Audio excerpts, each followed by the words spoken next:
بسم اللہ الرحمن الرحیم۔ السلام علیکم ناظرین، میں ساکی ہوں چشم ساکی کے ساتھ۔ آج 7 ستمبر 2024 کا دن اور دن کے 2 بجے ہیں۔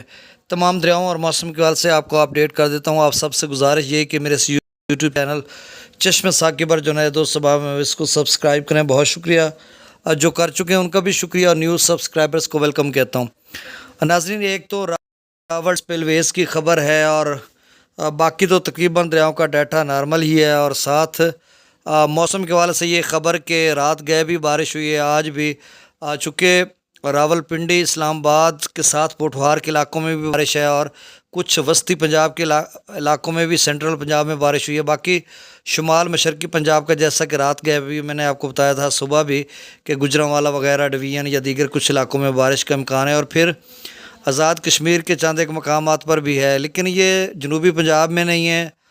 بادل بکھرے سے تو ہیں لیکن کوئی بارشی سپیل نہیں ہے، سندھ میں بھی نہیں ہے، بلوچستان میں بھی نہیں، اور خیبر پختونخوا کے دیگر جو زیری خیبر پختونخوا ہے اس میں بھی نہیں ہے، اور یہ سلسلہ آج تک ہے۔ ویسے کل سے جو ہے ملک بھر میں مسلسل آپ سمجھ لیں کہ موسم خشک ہوگا، یعنی 14 ستمبر تک تو جو ایف ایف ڈی نے ویکلی رپورٹ میں لکھا کہ بالکل کوئی بارش کچھ بھی نہیں ہے، اور عموماً جب مونسون کی ایکٹیویٹیز ختم ہوتی ہیں، یعنی 15 ستمبر تک، تو اس کے بعد بہت کم چانسز ہوتے ہیں بارش کے، پھر جا کر دسمبر میں آتی ہے۔ بیچ میں شاید کوئی سلسلہ آ جائے، لیکن ابھی اس کی کوئی خبر نہیں ہے، کچھ بھی نہیں ہے۔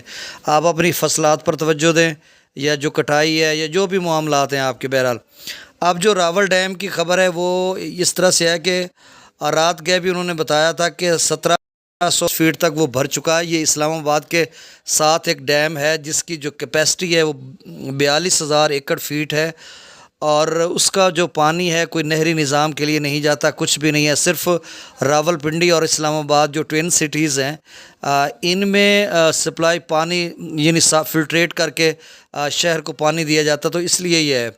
اب وہاں پر جب اس کا لیول مکمل بھر جائے، اس کے سپل ویز کھولتے ہیں۔ وہ کوئی بڑا ڈیم نہیں ہے، آپ اندازہ کمپیریٹیولی میں آپ کو بتا دیتا ہوں کہ جو منگلا ڈیم ہے ہمارا، اس کی جو کیپیسٹی ہے وہ 73,90,000 ایکڑ فیٹ ہے۔ اب منگلا ڈیم کی کیپیسٹی کو سمجھ لیں کہ 73,90,000 ایکڑ فیٹ ہے، اور راول ڈیم کی جو کیپیسٹی ہے وہ صرف 42,000 فیٹ ہے، تو 73 لاکھ کو علیحدہ رکھیں، 90,000 میں سے بھی 42,000 بنتی ہے، تو اس میں ہزاروں کیوسک میں چند ہزار کیوسک پانی ہوگا، اس کا کوئی خطرہ وطرہ کچھ بھی نہیں ہے۔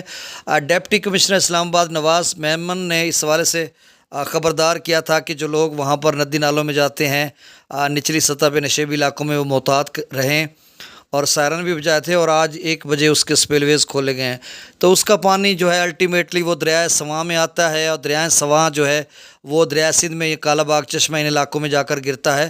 تو کوئی دوست احباب جو سندھ کے ہیں یا دیگر جو علاقوں کے ہیں وہ پریشانی نہ لیں، راوی چناب جہلم ستلج کے، کہ اس میں تو کچھ نہیں ہے۔ راول ڈیم ہے بھائی، اسلام آباد میں ہے، اس کا پانی جو ہے دریائے سواں میں آتا ہے، اور جیسے نالا لئی کا راول پنڈی کا جو ہے وہ بھی دریائے سواں میں ہوتا ہوا پھر آگے دریائے سندھ میں جاتا ہے، تو اس کا کوئی خطرہ نہیں، کوئی 20-30 ہزار کیوسک ہوگا، یہ اس سے بھی کم و بیش ہوگا، تو وہ کوئی زیادہ پانی کچھ بھی نہیں ہے، آپ نے پریشانی نہیں لینی۔ باقی منگلا ڈیم کا جو لیول ہے وہ 1227 فیٹ تک پہنچ چکا ہے۔ گنڈا سنگھ والا پر 360، سلیمان کی پر 7,446، اسلام پر 4293، دریا راوی میں جسر پر 4,660، شادرہ پر 17,800 کیوسک، بلو کی پر 16,225، سدنئی براج پر 12,163، دریا چناب میں مرالہ پر 16,865، خانکی پر 29,297، قادر آباد پر 84,192، ترمو براج پر 57,093 کیوسک، جبکہ پنجنت پر 50,449 کیوسک۔ اچھا، دریا جہلم کے کچھ دوستوں کی کالز آئی ہیں وہاں سے، پیچھے جو 18,000 یا پیچھے جو علاقے ہیں دھبی بلوچہ کے ساتھ، ادھر ادھر کہہ رہے ہیں جی کچھ فٹ پانی کم ہوا ہے، لیکن پانی مسلسل کھڑا ہے، اتر نہیں رہا۔ اس کی وجہ یہ ہے کہ ایک تو جو ڈاؤن سٹریم ہے تونسا، وہ 57,000 پہ تو چل رہا ہے آگے کی طرف، لیکن میرے خیال میں اس کو ایسا ایسا کر کے نکال رہے ہیں، کیونکہ بیچ میں پانی چناب کا بھی پھر آ گیا تھا۔ اگر سپل ویز کھول دیے جائیں زیادہ ترمو براج کے، اور ایک دم سے پانی کو نکالا جائے، مطلب 70-80 ہزار کی رینج میں کر کے، تو پھر یقیناً پیچھے بھی جلدی سے اترنا شروع ہو جائے گا۔ تو اس کی وجہ یہی ہے کہ آگے جو ہے ترمو براج سے ڈاؤن سٹریم کو تھوڑا کم کر کے نکالا جا رہا ہے، تو اس کی وجہ سے پیچھے اس کا لیول بھی ابھی کھڑا ہے اور تیزی سے کم نہیں ہو رہا۔ اب منگلا ڈیم جو دریا جہلم کے اپ اسٹریم ہے وہ نارمل ہے. منگلا ڈیم سے 8,000 کیوسک رسول پور سے اخراج 5,341 کیوسک. دریا سندھ میں سکردو پر 73,000 تو پی برج پر 1,04,900 کیوسک. بشام پر 1,28,000 تربیلا ڈیم سے 1,24,000 چھوڑا جا رہا ہے. کابل دریا میں 31,000 کالا باغ پر 1,61,000 چشمہ پر 1,75,000 توسا براج پر 1,54,000 گڈو پر 1,88,000 سکھر پر 1,47,000 اور کوٹری پر 2,61,652 کیوسک اخراج ہو رہا ہے. بہت شکریہ ناظرین. اللہ تعالیٰ آپ کو اپنی حفظ و امان میں رکھے. اللہ حافظ.